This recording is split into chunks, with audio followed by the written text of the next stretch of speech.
आज के क्लास में मानव नेत्र, मानव नेत्र।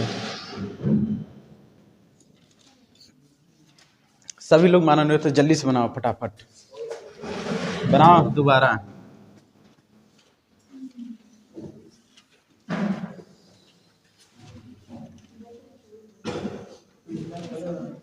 ठीक, मानव नेत्र का क्या आएगा? सचित्र वर्णन कीजिए। तो चित्र बना के इसका पूरा जितना भाग होते हैं सभी का चित्र बना के वर्णन कर देना है। ठीक है, तब देखो पहले देखते हैं दृढ़ पटल। मानव नेत्र का बाहरी भाग सफेद रंग का होता है। ठीक है, मानव नेत्र का बाहरी भाग सफेद रंग का और अपारदर्शी होता है, इसे दृढ़ पटल कहते हैं। ठीक है, दृढ़ पटल। मानव नेत्र का जो बाहरी भाग होता है ना, सफेद होता है। देखो सफेद नहीं दिख रहा है, सबके आंख में सफेद सफेद वो ऐसे पूरा रहता है। तो मानव नेत्र का जो बाहरी भाग होता है वो सफेद कलर का होता है, अपारदर्शी होता है, आर पार इसमें प्रकाश नहीं जाता। तो वो उसे कहते हैं दृढ़ पटल, चारों तरफ है। ठीक है, और दृढ़ पटल के नीचे ही यहाँ पे आँख के अंदर दृढ़ पटल से सटा हुआ एक काले रंग की झिल्ली होती है। कैसी होती है? काले रंग की झिल्ली, जिसे रक्तक पटल कहते हैं। इसे रक्तक पटल कहते हैं। ठीक है, दृढ़ पटल से लगी हुई आँख के अंदर एक काले रंग की झिल्ली होती है, जिसे रक्तक पटल कहते हैं। ठीक, यह है रक्तक पटल। काले रंग की क्यों होती है? क्योंकि जब यहाँ से प्रकाश आएगा तो ये चारों तरफ फैल जाता है, तो काला रंग जो होता है वो प्रकाश को अवशोषित कर लेता है। ठीक है, तो अवशोषित करने से ये चारों तरफ फैल नहीं पाता, यहाँ पे परावर्तित नहीं हो पाता प्रकाश, सीधा रेटिना पर ही प्रकाश फोकस हो जाता है। ये जो आँख है, आँख के सबसे पीछे यहाँ पे एक पर्दा होता है। ठीक है, कैसा होता है? दृष्टि नाड़ियों से बना एक पर्दा होता है, जिसे रेटिना कहते हैं। ठीक, रेटिना पर ही किसी वस्तु का प्रतिबिंब बनता है। तो यहाँ है रेटिना, रेटिना पर किसी वस्तु का प्रतिबिंब बनता है। ठीक, रेटिना के मध्य में एक पीला गोल बिंदु होता है, उसे पीत बिंदु कहते हैं, जहाँ पे सबसे स्पष्ट प्रतिबिंब बनता है। रेटिना पर तो बनता है प्रतिबिंब, लेकिन सबसे स्पष्ट प्रतिबिंब रेटिना के पीत बिंदु पर बनता है। जैसे हम लोग ऐसे देख रहे हैं ना, दिख तो सब कुछ रहा है, लेकिन कोई एक चीज पे फोकस कर रहे हैं। जैसे तुम बोर्ड पे देख रहे हो, पूरा बोर्ड तो दिख रहा है, लेकिन तुम फोकस कर रहे हो इस पे ना कहीं एक मेन फोकस कर रहे हो। तो वो जो रेटिना का जो पीत बिंदु होता है, वहां पे वस्तु का स्पष्ट प्रतिबिंब बनता है। ठीक है, रेटिना के पीत बिंदु पे वस्तु का स्पष्ट प्रतिबिंब बनता है। अब ये जो आंख है, आंख के सामने का भाग उभरा हुआ होता है। ठीक है, आंख का सामने का भाग थोड़ा सा कैसा रहता है? उभरा हुआ और पारदर्शी होता है। ठीक है, आंख के सामने का भाग उभरा रहता है और पारदर्शी रहता है, जिसे कार्निया कहते हैं। इसी कार्निया से होकर प्रकाश नेत्र में, आंख में प्रवेश करता है। ठीक, फिर कार्निया के बाद जब अंदर जाता है तो यहाँ एक रंगीन और अपारदर्शी झिल्ली है। कार्निया के ठीक पीछे रंगीन अपारदर्शी झिल्ली है, जिसे आइरिस कहते हैं। ठीक है, आइरिस या परितारिका कहते हैं। इसे आइरिस कहते हैं। ये रंगीन होता है। ठीक है, रंगीन होने के कारण ये आँख के रंग को डिसाइड करता है। किसी का आँख का रंग काला, किसी का भूरा, किसी का नीला, ऐसे होता है ना। यहीं पे आइरिस के बीच में छोटा सा छिद्र है। ठीक है, आइरिस के बीच में छोटा सा छिद्र होता है, जिसे पुतली या नेत्र तारा कहते हैं। ठीक है, पुतली के ठीक पीछे एक पारदर्शी और प्रोटीन का बना हुआ एक पदार्थ होता है, द्विउत्तल लेंस जैसा होता है। इसे कहते हैं नेत्र लेंस। नेत्र लेंस। ठीक है, आइरिस के ठीक पीछे ये मांसपेशियों का बना होता है, प्रोटीन्स का रहता है, प्रोटीन्स का बना होता है। ठीक है, और यह पारदर्शी होता है और द्विउत्तल लेंस जैसा होता है। ठीक है, द्विउत्तल लेंस होता है जिसे नेत्र लेंस कहते हैं।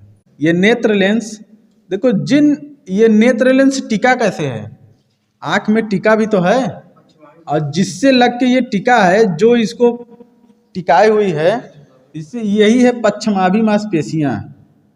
ठीक है, पश्चमाभि मांसपेशियां,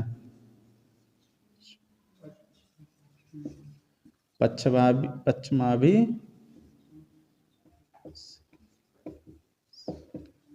मांसपेशियां। नेत्र लेंस जिन मांसपेशियों से टिका रहता है वही क्या है, पश्चमाभि मांसपेशियां। ये टिका है। ठीक है, फिर इसके बाद नेत्र लेंस के ठीक पीछे एकदम ये जो दृष्टि नाड़ियां होती हैं, ये दृष्टि नाड़ियां दंडाकार और शंक्वाकार होती हैं। दंडाकार और शंक्वाकार होती हैं। ये प्रकाश संवेदी कोशिकाएं हैं। ये जो प्रकाश संवेदी कोशिकाएं हैं, ये कोशिकाएं तो कोशिका तो जानते हो दिखता उगता है नहीं। ठीक है, लेकिन ये जो नेत्र में है ये दृष्टि नाड़ियां, ये प्रकाश संवेदी होती हैं। ठीक है, जो दंडाकार कोशिकाएं हैं, दंडाकार कोशिकाएं प्रकाश की तीव्रता को बताती हैं। ठीक है, किसी जानवर के आंख में यदि दंडाकार कोशिकाएं अधिक हैं तो वह कम प्रकाश में भी वस्तु को देख सकता है। ठीक है, अगर दंडाकार कोशिकाएं कम है, अधिक है तो। ठीक है, और शंक्वाकार कोशिकाएं ये प्रकाश के रंग के प्रति सुग्राही होती हैं। ठीक है, रंग को डिसाइड करती हैं, जितना अधिक रहेगा उतने अधिक रंगों में भेद कर पाएंगे। ठीक है, रंगों में क्या कर सकते हैं, भेद कर सकते हैं, मतलब अलग अलग रंगों को पहचान सकते हैं, बहुत अधिक रंगों को देख सकते हैं। ये कम रहेंगी कि तो कम रहेगा तो दिखबे नहीं करेगा। कोई कोई जानवर में ये बहुत कम रहता है, वो रंगीन नहीं, ब्लैक एंड वाइट देखता है। कोनो जानवर होते हैं, बहुत सारे जानवर होते हैं जो ब्लैक एंड वाइट देखते हैं, बहुत सारे जानवर होते हैं जो ग्रीन ग्रीन देखते हैं।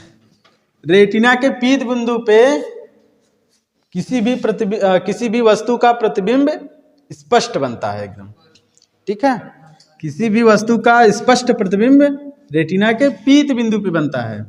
और यहीं पे रेटिना के पास ही एक अंध बिंदु होता है। ठीक है, अंध बिंदु, ये जो अंध बिंदु है, अंध बिंदु से ही जो दृष्टि नाड़ियां होती है वो मस्तिष्क से होकर जाती है, मस्तिष्क के पास जाती है। ठीक है, अंध बिंदु से ही दृष्टि नाड़ियां सभी दिमाग में, मस्तिष्क के पास, ब्रेन में जाती हैं, जिससे प्रोसेस होता है। ठीक है, वहाँ पे अनुभव के हिसाब से दिमाग इस रेटिना पे जो उल्टा प्रतिबिंब बना रहता है उसको सीधा करके देखती है। ठीक है, सीधा करके हमको दिखा देता है। कैसा लगता है, जो बना है, जो प्रतिबिंब दिख रहा है सामने वो सीधा ही है, लेकिन बनता है आँख में कैसा, उल्टा प्रतिबिंब। क्यों? क्योंकि ये कौन सा लेंस है, कौन सा लेंस है, द्विउत्तल लेंस। और द्विउत्तल लेंस कैसा प्रतिबिंब बनाता है, उल्टा। ठीक है, देखो ये कार्निया जो होता है, कार्निया और आइरिस के बीच में, लेंस के बीच में, मान लो कार्निया और नेत्र लेंस के बीच में द्रव भरा होता है, जिसे जलीय द्रव कहते हैं। इसमें एक द्रव भरा होता है जिसे जलीय द्रव कहते हैं। ठीक है, और यहाँ पे जो द्रव भरा होता है ये कौन सा द्रव होता है, कांचाभ द्रव।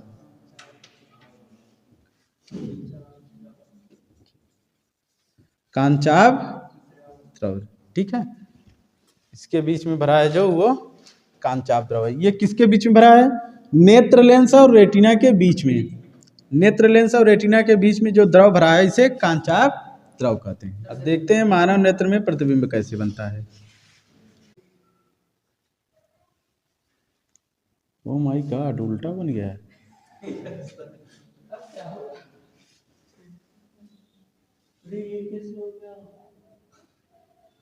ये देखो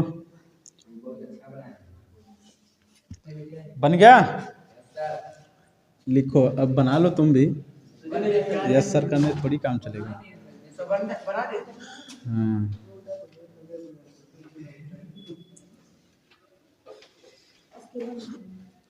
ये रहा मानव नेत्र में प्रतिबिंब, ठीक है। ये क्या है? वस्तु है। और ये क्या है? रेटिना। रेटिना पे बना है प्रतिबिंब। पीछे क्या है? रेटिना। ये है नेत्र लेंस। ये नेत्र लेंस है। देखो, इसके सामने रखे वस्तु का प्रतिबिंब रेटिना के पीछे उल्टा बना है। अच्छा, किसी वस्तु का जब प्रतिबिंब बनता है तो सबसे पहले वस्तु से किरण कहाँ से होकर जाती है? कार्निया से।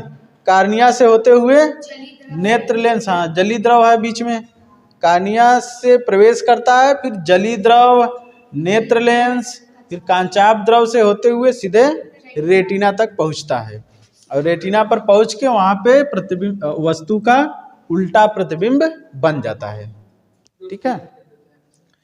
यहाँ पे दृष्टि नाड़ियां होती हैं जो अंध बिंदु से जाती हैं, वो मस्तिष्क को जाती हैं, मस्तिष्क से सीधा दिखाता है, ठीक है। अब हम लोग देखते हैं मानव नेत्र में। मानव नेत्र में नेत्र लेंस की फोकस दूरी क्या होती है, यही हमको देखना है, ठीक है।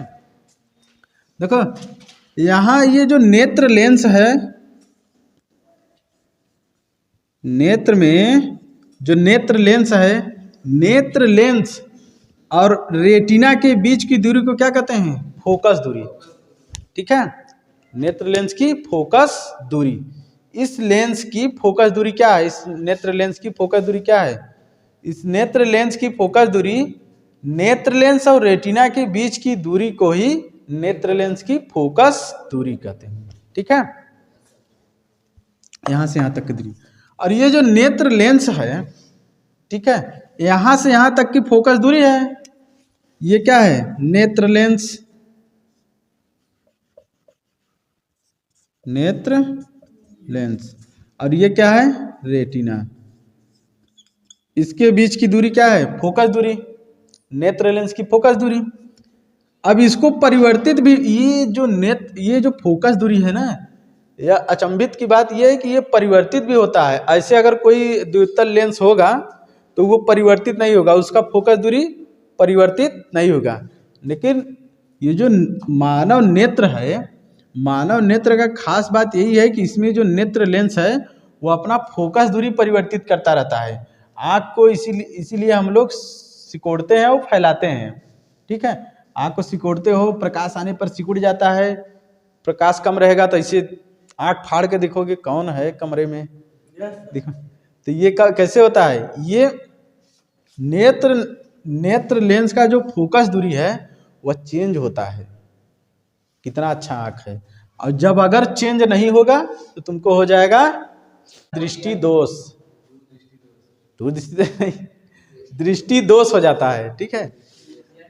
अगर यही देखो, नेत्र लेंस की फोकस दूरी, अगर नेत्र लेंस की फोकस दूरी चेंज नहीं हो रही है, नेत्र लेंस की फोकस दूरी बदलने में जो क्षमता इसकी है वो कार्य नहीं कर रही है, मतलब इसकी समंजन क्षमता जो है वो सही नहीं है, तो दृष्टि दोष हो जाता है। समंजन क्षमता क्या है? ये जो नेत्र लेंस है, नेत्र लेंस की फोकस दूरी में, फोकस दूरी, नेत्र लेंस की फोकस दूरी को कम या ज्यादा करने की क्षमता ही नेत्र की समंजन क्षमता कहलाती है। कम या अधिक, मतलब ये नेत्र लेंस जो है सिकुड़ता है और फैलता है, ठीक है। नेत्र लेंस की फोकस दूरी को कम या अधिक, ठीक है। मतलब इसे एक शब्द में क्या कह सकते हैं, परिवर्तन। नेत्र लेंस के फोकस दूरी में परिवर्तन करने की क्षमता, ठीक है, नेत्र लेंस की समंजन क्षमता कहलाती है, ठीक। परिवर्तित कर सकते हैं मतलब कम या अधिक, कम या अधिक, ठीक है। तो यही नेत्र लेंस की क्या है, समंजन क्षमता। और जब किसी नेत्र की फोकस दूरी चेंज करने की क्षमता खत्म, तो उसमें हो जाता है दृष्टि दोष। कोई न कोई दृष्टि दोष हो जाएगा, दूर दृष्टि दोष होगा, निकट दृष्टि दोष होगा, कुछ भी हो जाएगा, ठीक। ये रहा नेत्र की समंजन क्षमता। नेत्र लेंस की फोकस दूरी, ठीक है, दोनों समझ गए। नेत्र लेंस की फोकस दूरी और नेत्र की समंजन क्षमता, ठीक। अब हम लोग पढ़ेंगे दृष्टि दोष, ठीक है।